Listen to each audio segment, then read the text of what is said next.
Welcome to Suman TV. నేను మీ Suman TV Nag. కోల్కతాలో జరుగుతున్నటువంటి ఇన్సిడెంట్ గురించి వాళ్ళ ప్రతి ఒక్కరు ఒక జస్టిస్ కావాలని కోరుకుంటూ ఉన్నారు. సో ప్రతి ఒక్కరూ దీంట్లో న్యాయం జరిగితే బాగుంటుంది అనుకున్నటువంటి ఆలోచనతోటి ముందుకు వెళ్తే బాగుంటుంది. అట్ ద సేమ్ టైం వాళ్ళ దేశం మొత్తం పాకిస్తాన్తో సహా ప్రతి ఒక్కరూ కూడా ట్విట్టర్ రూపంలో ఫైట్లు చేస్తూ ఉన్నారు. వెస్ట్ బెంగాల్లో ఏం జరుగుతుంది అనేటువంటి దాని మీద సో రకరకాల కథనాలు మనం అయితే చూస్తూ ఉన్నాము. అండ్ ప్రతి ఒక్కరూ కూడా ఇన్సిడెంట్కి సంబంధించింది సరైన జడ్జిమెంట్, సరైన నిర్ణయంలో తీసుకోండి అనుకున్నటువంటి విషయాన్ని బలంగా గుర్తు చేస్తూ ఉన్నారు. మరి ఆ వెస్ట్ బెంగాల్కి ఎందుకు అర్థం కావట్లేదో, మమతా బెనర్జీకి ఎందుకు అర్థం కావట్లేదు అనేటువంటి దాని మీద అయితే రకరకాల కథనాలు, క్వశ్చన్స్ వస్తూ ఉన్నాయి. అయితే ప్రస్తుతానికి ఈ విషయంలో మాత్రం రకరకాల కథనాలు అయితే వస్తున్నాయి. అప్డేట్ ఏంటి అనేది ఈ రోజు మనతో పాటు అడ్వకేట్ ఉన్నారు రవీంద్ర గారు. సో ఆయన మాటలోనే అడిగి తెలుసుకుందాం. నమస్కారం రవీంద్రనాథ్ గారు. నమస్తే అండి నాగరాజ్ గారు. సార్, జనరల్గా అంటే చాలామంది రక్తం ఉడికిపోయేలాగా ఒక్కొక్క సరైన జడ్జిమెంట్ కావాలి అనుకున్నటువంటి వాళ్ళు ఉన్నారు. దీని మీద ప్రతి ఒక్కరూ కూడా ఇది మన ఇంట్లో సమస్య, ఇవాళ ఆఫీస్కి వెళ్తేనే ఈ విధంగా జరిగింది అని అంటే రేపు స్కూల్ కాలేజీలో కూడా ఇలాంటివి జరగకుండా ఉండడానికి గ్యారంటీ ఏంటి అనుకున్నటువంటి వాళ్ళు క్వశ్చన్ చేస్తూ ఉన్నారు. అండ్ ఆడపిల్లని బయటికి పంపించాలంటే భయంతో కూడుకున్నటువంటి పరిస్థితి వాళ్ళ.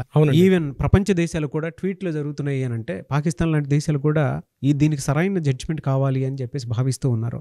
ఏం జరిగింది అంటే ప్రస్తుత కథనాలు అయితే కొత్తవి వింటూ ఉన్నాము. ఆగస్టు 8 అంటే స్వతంత్ర దినోత్సవానికి ఎగ్జాక్ట్లీ ఒక 1 వీక్ బ్యాక్ జరిగే సంఘటన యావత్ దేశాన్ని కనిపిస్తున్నటువంటి ఒక దుర్ఘటనగా మనం చెప్పుకున్నాం.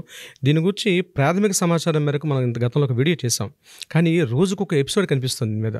అంటే దీనికి దారితీసే కారణాలు కూడా మనం విశ్లేషిద్దాం. ఎందుకనేసి మొదట్లో మనం ఏమనుకున్నామంటే సంఘటన జరిగింది ఆగస్టు 8వ తేదీ నాడు అర్ధరాత్రి 2 గంటల నుంచి 6 గంటల మధ్యలో కేసు జరిగింది. ఆ అమ్మాయి నిద్రిస్తున్న సమయంలో 3 గంటల నుంచి 6 గంటల సమయంలో ఒక నిందితుడు వచ్చి అత్యాచారం చేశాడు. అత్యాచారం చేయడమే కాకుండా మర్డర్ కూడా చేసి ఎస్కేప్ అయిపోయాడు.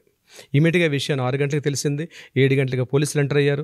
8:30-9 గంటల ప్రాంతంలో లోకల్గా ఉన్న ఇది తల అనేటువంటి ఒక స్టేషన్ పరిధిలో వస్తుంది కాబట్టి అక్కడ లోకల్ పోలీస్ స్టేషన్ రావడం జరిగింది. ఇమీడియట్గా 9:30 ఆ టైంలో కొంతమంది అఫీషియల్స్ రావడం జరిగింది. 9:30 ఆ సమయంలో దీన్ని ఇన్ఫార్మ్ చేశారు, పేరెంట్స్కి ఇన్ఫార్మ్ చేశారు. 10:30 ఆ ప్రాంతంలో లోకల్ తలా స్టేషన్ వాళ్ళు దగ్గరలో ఉన్న సిపికి, అలాగే అడిషనల్ డీసీపీకి, అడిషనల్ సిపికి కూడా ఇన్ఫార్మ్ చేయడం జరిగింది. 11:30 ఆ ప్రాంతంలో వాళ్ళు రావడం జరిగింది. అంటే మన జరుగుతున్న టైం షెడ్యూల్ మనం చెప్తున్నాను. 11:30 ఆ ప్రాంతంలో వాళ్ళు వచ్చారు. అరౌండ్ 1:30 టైంలో పేరెంట్స్ని ఎలా చేశారు లోపలికి. పేరెంట్స్ వెళ్ళి సంఘటన దృశ్యాన్ని చూసి ఒక్కసారి నిశ్చేష్టులయ్యారు. అక్కడ వీళ్ళు అనుకున్నట్టుగా లేదు అది. అప్పటి వరకు పోలీసులు ఏం చేసిందంటే ఒక సూసైడ్ కేసుగా ముందు వాళ్ళకి ఫోన్ వచ్చిందని చెప్పారు. పేరెంట్స్ కూడా ఒక న్యూస్ బులెటిన్లో చెప్పారు వాళ్ళు ఇంటర్వ్యూలో. మాకు ఇన్ఫార్మ్ చేశారు ఏంటంటే ఒక సూసైడ్ ఇన్ఫర్మేషన్ వచ్చిందని చెప్పి. బట్ ఆ ఇన్ఫర్మేషన్కి 1 o'clock జరిగిన ఇన్సిడెంట్ ప్రత్యక్షంగా చూసినప్పటికీ ఇది సూసైడ్ కాదు, ఇది గ్యాంగ్ రేప్ జరిగింది అని వాళ్ళు ప్రత్యక్షంగా చెప్పారు. 1 o'clock జరిగిన తర్వాత అరౌండ్ 3:30కి వాళ్ళు ఏం చేశారంటే ఇది పోలీసులతో కాదు, ఇది అడిషనల్ సింగిల్ మేజిస్ట్రేట్ ఒక ఆయన ఆధ్వర్యంలో జరగాలి, ఈ యొక్క ఎంక్వైరీ ఏదైతే ఉందో అక్కడ జరగాలని చెప్పి వాళ్ళు రిక్వెస్ట్ చేసుకున్నారు. ఇమీడియట్గా 4:30 ఆ ప్రాంతంలో అడిషనల్ మేజిస్ట్రేట్ కూడా రావడం జరిగింది. 5 o'clock దీన్ని పోస్ట్ మార్టం పంపించారు. ఇది ఆ రోజు 8వ తారీఖు అంటే 9వ తారీఖు టోటల్ జరిగిన షెడ్యూల్ ఇది.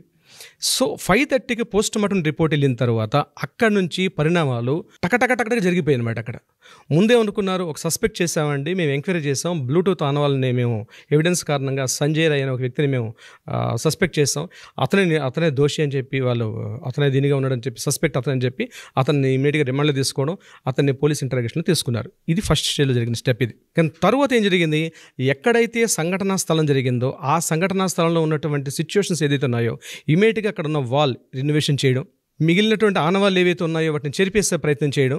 ఇమీడియట్గా ఇది కాకుండా ఆ రోజు సాయంత్రమే మమతా బెనర్జీ, అంటే ఈవిడ కూడా వైద్య ఆరోగ్య శాఖ మంత్రి, గుర్తుంచుకోవాల్సింది ఏంటంటే మమతా బెనర్జీ కేవలం వెస్ట్ బెంగాల్లో చీఫ్ మినిస్టరే కాదు, వైద్య ఆరోగ్య శాఖ మంత్రి కూడా ఆవిడే ఉన్నారు అక్కడ శాఖ మంత్రిగా. ఎగ్జాక్ట్లీ దారుణమైనటువంటి విషయం. ఈ శాఖ మంత్రి కూడా మమతా బెనర్జీ గారు, సందీప్ ఘోష్ గారు అంటే ఆ college principal superintendent cum principal ఆయనే, అతనికి ఇమీడియట్గా సస్పెండ్ చేయలేదండి. అతనికి లీవ్ చేస్తూ ఇమీడియట్గా వేరే కాలేజ్ అంటే వెస్ట్ బెంగాల్ మెడికల్ కాలేజ్కి ఆయనకి అక్కడ రిపోర్ట్ చేస్తూ ఆయన పోస్ట్ని అక్కడ ఆపారు. సో ఇమీడియట్గా ఈ 2 విషయాలు కూడా మనకు అనేక అనుమానాలు దారితీసింది. ఇమీడియట్గా నెక్స్ట్ డే మార్నింగ్ ఏం చేశారంటే ఎవరైతే విక్టిమ్ తలక పేరెంట్స్ మ్యాజిస్ట్రేట్ కోర్టులో ఫైల్ చేశారు, హైకోర్టు ఫైల్ చేశారు. వాళ్ళు ఏమనంటే మాకు ఈ యొక్క పోస్ట్ మార్టం మీద కానీ కానీ ఈ పోలీసులు ఎంక్వైరీ చేస్తున్న విషయాలు మాకు చాలా అనుమానాలు తావిస్తుంది, ఈమె మీద గ్యాంగ్ రేప్ జరిగింది, సో మాకు క్లియర్ సత్వర న్యాయం చేయాలని చెప్పి వాళ్ళు బాధితులు ఎప్పుడైతే కోరుకున్నారో ఇమీడియట్గా హైకోర్టు ఇన్వాల్వ్ జరిగింది. సో ఇది ఇమీడియట్గా లోకల్ పిఎస్తో కాదు, ఇది సిబిఐ ఇంట్రాగేషన్కి పంపించాలి, సో సిబిఐ ఆధ్వర్యంలో జరగాలని చెప్పి 12వ తారీఖు నాడు హైకోర్టు నుంచి వాళ్ళకి ఆర్డర్స్ ఇవ్వడం జరిగింది. ఇది ఇప్పటివరకు జరుగుతుంది ఒక రెగ్యులర్ స్టోరీ. సో మొత్తం నేషనల్ మీడియా అటెన్షన్ అంతటిని కూడా డైవర్ట్ చేసినట్టుగా సంజయ్ రాయ్ అనే వ్యక్తి మాత్రమే దీని మీద ఇతనే దోషి అని చెప్తూ మొత్తం మీడియా అంతటిని టర్న్ చేశారు. కానీ ఇక్కడే ఒక మలుపు తిరిగింది నాగరాజ్ గారు.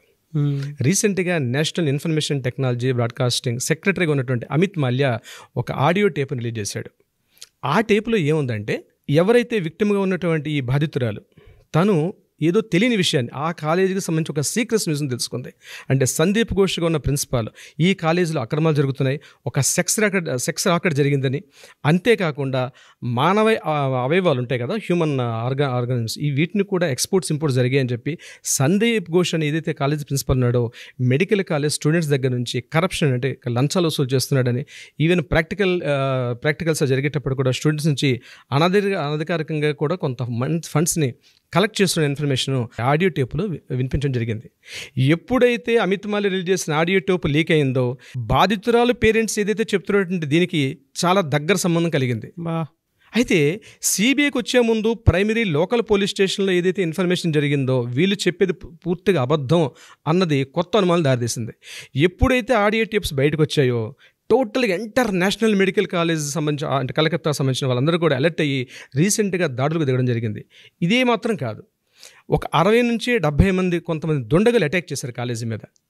అటాక్ చేసి ఎక్కడైతే సంఘటనా స్థలం జరిగిందో ఆ సంఘటనా స్థలం ఉన్నటువంటి పూర్తిగా ధ్వంసం చేశారు ఆ ప్రాంతాన్ని, ఆడిటోరియాన్ని. అంటే పోలీసులు ఆల్రెడీ కేసు ఫైల్ చేశారు, నేషనల్ మీడియా లోకల్ మీడియా మొత్తం అటెన్షన్ ఉన్నప్పుడు కూడా ఒక 70 మంది దుండగులు అంటే పోలీసుల కంట్రోల్లో ఉంటుంది ఆ యొక్క ప్లేస్ అన్నది. నేను తర్వాత చర్చిస్తాను, అసలు అంటే కోర్టు ప్రొసీడింగ్స్ ఎలా ఉంటుందో తర్వాత చెప్తాను. కానీ సాక్ష్యాధారాలను పూర్తిగా తారుమారు చేసే ప్రయత్నంలో పోలీసులకు ఇన్వాల్వ్మెంట్ కూడా జరిగిందని బీజేపీ అధికార ప్రతినిధులు అక్కడ చెప్పడం జరుగుతుంది. అంటే జరుగుతున్న పరిణామాలు ఏవైతే ఉన్నాయో దానికే దారి తీస్తున్నాయి. సార్, మీరు ఇందాక ఆడియో టేప్ అన్నారు కదా, ఆడియో టేప్లో అసలు ఏముంది అంటే మీరు ఇందాక మాట్లాడుతుంటే అక్కడ ఏదో సెక్స్ రాకెట్ జరుగుతున్నట్లు, లేదంటే ఆ కాలేజ్ అంతా ఒక మెడికల్ మాఫియా జరుగుతున్నట్లు మీరు మాట్లాడటం జరిగింది. ఆడియో టేప్లో అసలు ఏముంది? నాగరాజు గారు, ఈ ఆడియో టేప్లో ఏముందంటే మనం కూడా వీలైతే ఆడియో టేప్ని కూడా ప్లే చేద్దాం మనం ఈ వీడియోలో పాటు. అక్కడ జరిగింది సంగతి ఏంటంటే, ఈ కాలేజీలో ఆమె తన ఫ్రెండ్స్ తోటి అరౌండ్ ఈవినింగ్ 11:30-12 ఆ ప్రాంతంలో ఫ్రెండ్స్ తోటి డిస్కషన్ చేసింది. ఇలాంటి దారుణాలు జరుగుతున్నాయి మన కాలేజీలో, నాకు కూడా చాలా ఫోర్స్ పెడుతున్నారు, నన్ను కూడా కాస్త మనీ ఎక్కువగా అంటే రేపు ప్రాక్టికల్స్ ఎగ్జామ్స్ అవుతాయి, ఎగ్జామ్స్లో నీకు ఇవ్వాలంటే మనీ డిమాండ్ చేస్తున్న కూర్చోబెడుతున్నారు, మా పేరెంట్స్ దగ్గర అమౌంట్ని అడగలేకపోతున్నాను అని చెప్తూ నాకు ఈ కాలేజీ చాలా దారుణం ఉన్నాయి, నేను దీన్ని హైయర్ అఫీషియల్స్కి ఇన్వాల్వ్ చేస్తాను, ఇన్ఫార్మ్ చేస్తానని చెప్పి ఆ అమ్మాయి చెప్పడం జరిగింది. దాని తర్వాత 4 ఉమెన్స్, ఒక 4 బాయ్స్, వీళ్ళు కూడా డాక్టర్సే, 4 ఉమెన్స్ డాక్టర్సే, 4 బాయ్స్ కూడా డాక్టర్సే, వీళ్ళందరూ కలిసి ఈ మీద గట్టిగా ప్రతిఘటించారు. ఉమెన్స్ అక్కడే ఉన్నారు, ఈ 4 బాయ్స్, ఇది యాక్చువల్గా 4th ఫ్లోర్లో జరిగింది, అదే బిల్డింగ్లో 4th ఫ్లోర్లో ఉంది ఆడిటోరియం, అంటే ఈమె డ్యూటీ చేస్తున్న ప్లేస్ కూడా 4th ఫ్లోరే. ఈ 4 కూడా ఈమెతో వాదన చేసి కిందకి వెళ్ళిపోయారు, మరలా డిస్కషన్ చేసి. ఈ డిస్కషన్కి కిందకి వెళ్ళే సమయంలో మధ్యలో ఏదో జరిగింది. అక్కడ ఏం జరిగిందంటే విషయం, అక్కడ వీళ్ళ పేరెంట్స్ చెప్పే విధానం ఏంటంటే, ఈ 4 కలిసి ఆమెను బహిరంగంగా, అంటే అందరూ చూస్తుండగా 4 ఉమెన్స్ వీళ్ళందంటే బహిరంగంగా, అంటే ఇట్ మీన్స్ ఆ కాలేజీ ఫ్రెండ్స్ చూస్తున్న మధ్యలోనే ఈమెను గట్టిగా కొట్టారని, మెడనరాలని గట్టిగా ఒత్తి ఆమెను చంపేశారని, ఒంటి మీద గాయాలు చేశారని, రకరకాలుగా ఆమెను ఎన్ని రకాలుగా మానసికంగా సరంగా చంపే ప్రయత్నాలు చేశారు. ఈ అటెంప్ట్లో ఆవిడ చచ్చిపోయి ఉండొచ్చు, లేకపోతే చనిపోయి కూడా ఉండకపోయి ఉండొచ్చు. ఇక్కడతో సీన్ జరిగిపోయింది. ఇది యాక్చువల్ జరిగిన సీన్. ఈ తర్వాత ఈ బాయ్స్ ఏం చేశారు, ఆ 4th ఫ్లోర్ నుంచి గ్రౌండ్ ఫ్లోర్కి వెళ్ళి లిక్కర్ అంటే అక్కడ మందు సేవించుకుని కింద ఉండిపోయారు. ఈ ఉమెన్స్ తర్వాత ఈమెతో కాస్త పెనుగులాడినటువంటి ఆనవాళ్ళు కూడా ఉన్నాయి. ఇది అక్కడ జరిగింది. సో ఈమె స్పృహ తప్పిపోయి పడిపోయింది అమ్మాయి. మరి స్పృహ తప్పిందా లేకపోతే చనిపోయిందా అంది, అది మనకి పోస్ట్మార్టం రిపోర్ట్స్లో కానీ ఫైనల్ రిపోర్ట్స్ వస్తే కానీ మనకు తెలియదు, సస్పెక్ట్ చేస్తున్నాం మనం ఇప్పుడు ఏంటంటే ఆడియో క్లిప్స్ ప్రకారం. అయితే ఇక్కడ సీన్ ఏం జరిగిందంటే, ఈ సంజయ్ రాయ్ అన్నటువంటి ఎవరైతే ఇక్కడ డ్యూటీలో ఉన్నటువంటి ఈ సివిక్ వాలంటీర్ ఎవరైతే ఉన్నాడో, ఇతను కేవలం 4th ఫ్లోర్కి వెళ్ళే రైట్స్ లేవు, ఇతను యాక్చువల్గా పిచ్చి సంజయ్ అని పిలుస్తారని ఇప్పుడు ఉన్నటువంటి కొత్తగా అనిపిస్తుంది ఏంటి, ఇతను పిచ్చి సంజయ్ అంటారు. అంటే ఉమెన్, హీజ్ ఎ ఉమనైజర్. ఆయన కూడా కనిపిస్తున్న ఉమెన్స్ తన మొబైల్లో కూడా చాలా ఈ అశ్లీలటువంటి దృశ్యాలు చాలా వరకు ఉన్నాయి.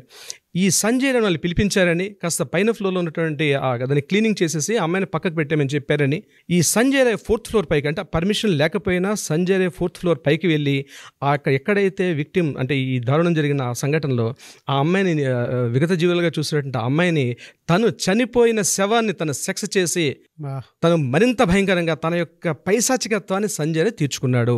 ఇది అతను మెంటల్ కండిషన్తో చేశాడా లేకపోతే మెంటల్ డిజార్డర్తో చేశాడంది నెక్స్ట్ కోర్టు ఇన్ఫ్లుయెన్స్ చేశారా? అంటే ఇతని కండిషన్ ఏంటి ఆ టైంలో? ఒక డెడ్ బాడీతో చేయడం అనేది అది కామన్ మ్యాన్ చేసేది కాదు. సో ఇతని యొక్క మానసిక స్థితి ఏమిటంది తర్వాత రిపోర్ట్ తెలుస్తుంది.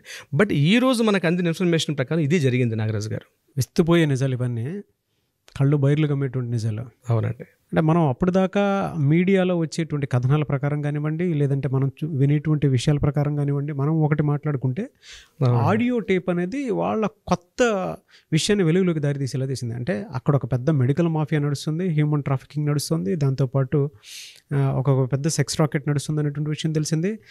అండ్ దాన్ని మొత్తం బయటికి రానియకుండా స్టేట్ మీద నెగిటివ్ ఒపీనియన్ వచ్చేస్తుందేమో అనేటువంటి ఉద్దేశంతో ఈవిడే హెల్త్ మినిస్టర్ కదా, ఈవిడ సీఎం హెల్త్ మినిస్టర్ ఈవిడే కదా, మమతా బెనర్జీ. అదే ఈవిడే కావాలని, అంటే ఆవిడ చేసేటువంటి పని ఏదైనా ఉంది అని అంటే బ్లేమ్ గేమ్ 100%, అంటే నింద 100% ఉంది. ఓకే, అకౌంటబిలిటీకి వచ్చేటప్పటికి 0 ఉంది.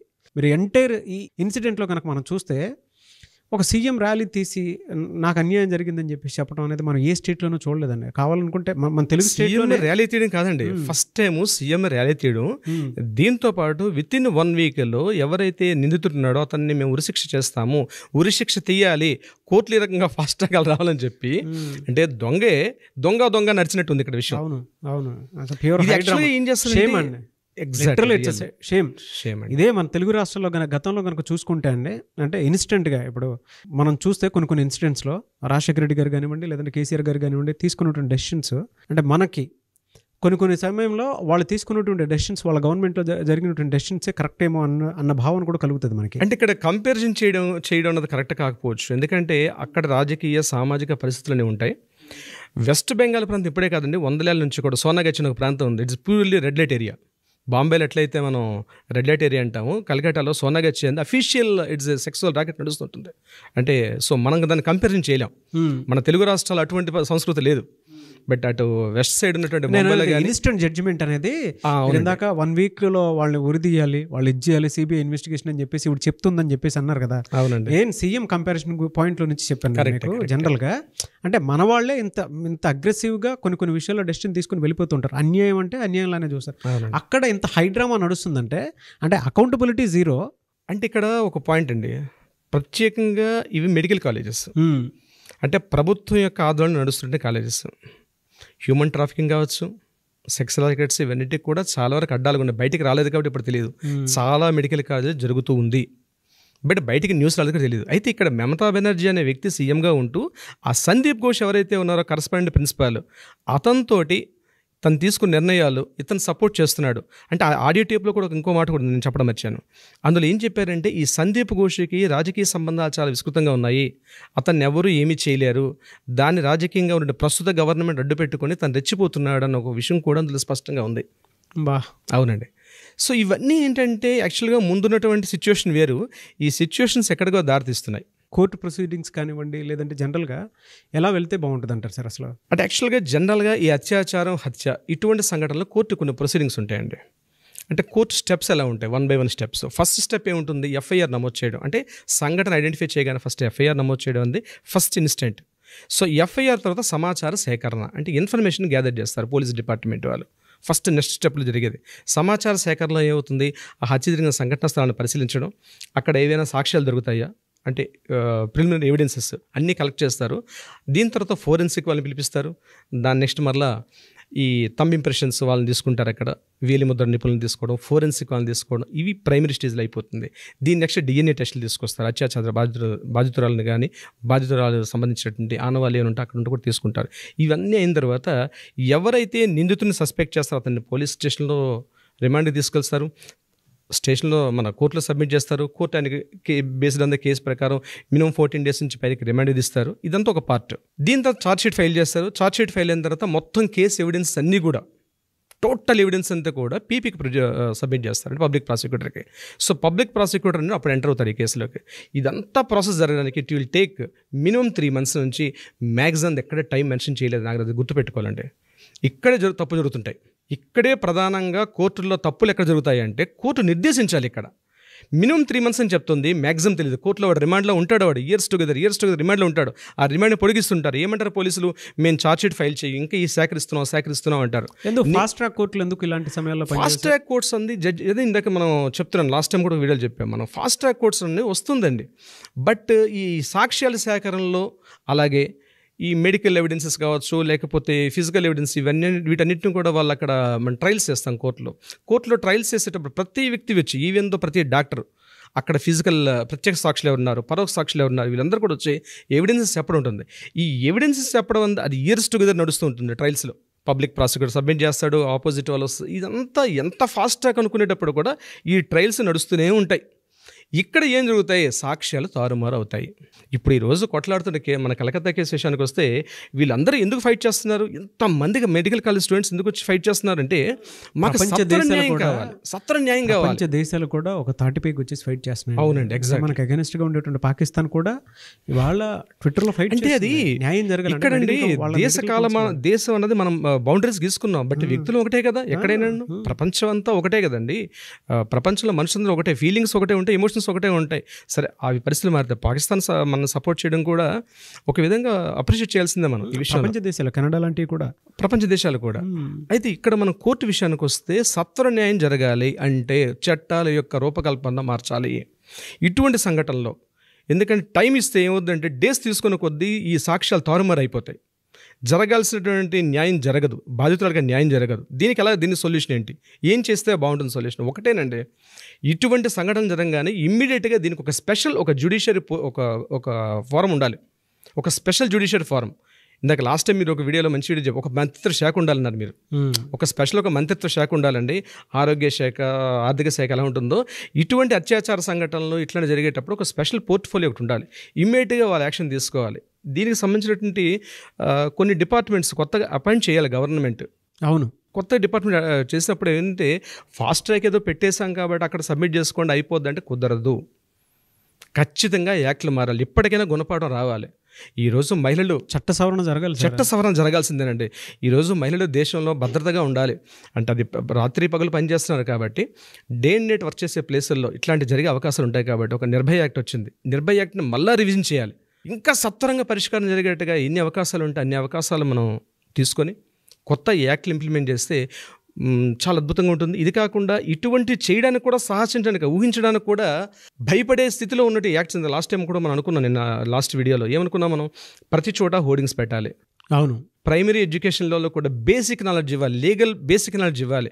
అమ్మో ఇట్లా ప్రైమరీ నాలెడ్జ్ అనేది డెఫినెట్గా ఉండాలి, డెఫినెట్గా ఇవ్వాలి. ఇలాంటివి చేస్తే నాకు ఇలాంటి శిక్షణ రావాలి.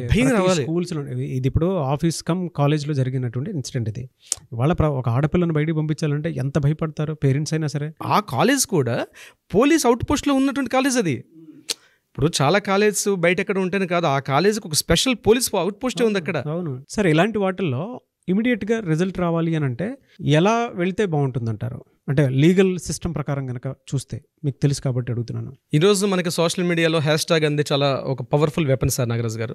సో దీనికి సంబంధించి ఈ వీడియో చూస్తున్నటువంటి సుమన్ టీవీ వ్యూయర్స్ కావచ్చు, నాగ్ ఫ్యాన్స్ కావచ్చు, మన వ్యూయర్స్ అందరూ కూడా హ్యాష్ ట్యాగ్ పెడుతూ దీన్ని ప్రత్యేకంగా కోల్కతా అభయ కేస్ అనే సింపుల్ హ్యాష్ ట్యాగ్ చేస్తే మనం ఎంత వైరల్ చేసుకుంటే దీనికి సంబంధించి కోల్కతా అభయ కేస్ అని హ్యాష్ ట్యాగ్ చేయండి. డెఫినెట్గా వైరల్ చేద్దాం. దీన్ని సత్వర న్యాయం కోసం మనవంతా కూడా మనం కృషి చేద్దాం. డెఫినెట్గా సార్, థ్యాంక్ యూ అండి. సో ప్రతి ఒక్కరికి నేను ఆడియన్స్కి కోరుకునేది ఒకటే, justice for Kolkata Abhaya case అని హ్యాష్ ట్యాగ్ పెట్టి ట్రెండింగ్లోకి తీసుకుని వెళ్ళండి.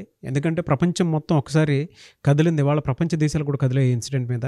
దీనికి ఇమీడియట్ జడ్జ్మెంట్ కావాలి అని అంటే మాత్రం ఇటువంటి హ్యాష్ ట్యాగ్ ట్రెండింగ్లోకి తీసుకువెళ్తేనే ఇమీడియట్ రెస్పాన్స్ అనేది వస్తుంది. కాబట్టి దయచేసి ఈ వీడియోస్ని షేర్ చేయండి, కింద హ్యాష్ ట్యాగ్ మాత్రం డెఫినెట్గా పెట్టండి, justice for Kolkata Abhaya case అని చెప్పి. ఎనీవే సార్, థ్యాంక్ యూ అండి. థ్యాంక్ యూ నాగరాజ్ గారు.